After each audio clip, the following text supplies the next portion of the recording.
غازی جسے کہتے ہم کہتے چلو یہ دم بدم عباس میر لشکرم باب الحوائج مہرباں عباس میر کارواں عباس میر کارواں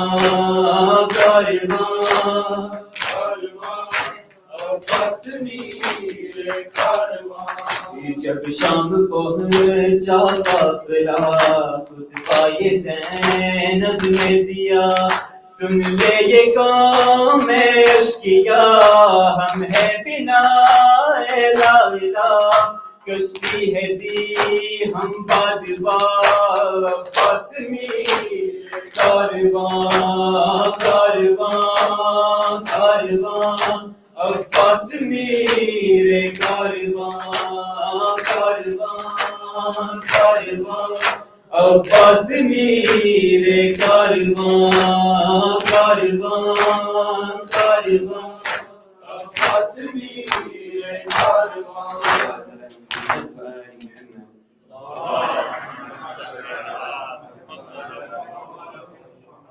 Salah time is 9:02 p.m. Before we end with Ziyarat, can I please request the recitation of Surah Al-Fatiha for the marhumin of the providers of today's Tabarruk, Surah Al-Mubarakat Al-Fatiha.